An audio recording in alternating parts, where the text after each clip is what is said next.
Well, the book that I would say has impacted me the most in teaching English as a second language is not really an ESL book. It's sort of out of the linguistics. It's an ethnography called Ways with Words by Shirley Bryce Heath. And in what she did is she went and visited and lived in a community for about 10 years, and they studied the groups of children who lived there. They were all native speakers in America. And they looked at how they were learning to use language. And to me it was really interesting because the people from different communities had really different ways of using language and really different strengths and weaknesses. And it taught me a lot about how my students often come with strengths that I might not have been aware of. So maybe they're not particularly good in grammar, or they can't always answer a factual question easily, but they might be very good at understanding figurative meaning and metaphor and that kind of thing. So it really taught me an appreciation for learning differences and to be aware of that.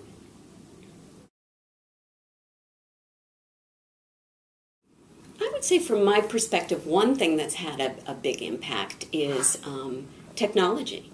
I think in many different ways, from for example, corpus research and the use of more authentic materials.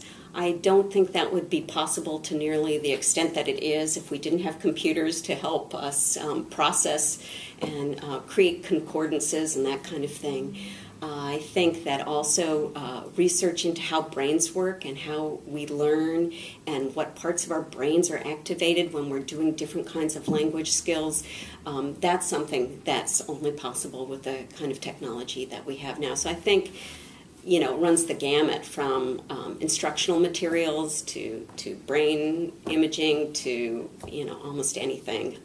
That's probably had the greatest effect.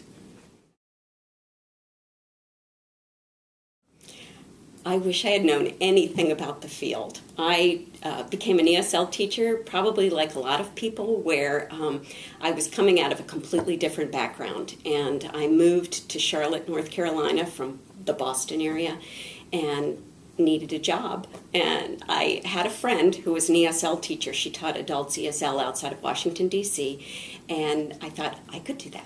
So I looked through the phone book and found a community college that had ESL, and I said, how do you get your instructors? And I got into it that way.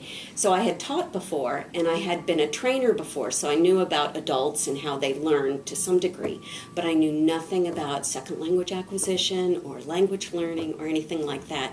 And I often laugh because I think I learned grammar when I took German in high school, and I feel like I learned how something about ESL and the teaching of ESL actually not only a few years into my ESL teaching career, but by writing some materials, it taught me quite a bit about how to put a lesson together and the best way to have students engage. And so I think it would have been helpful if I had known a little bit of that going into it, but I'm an experiential learner, so it all worked out okay.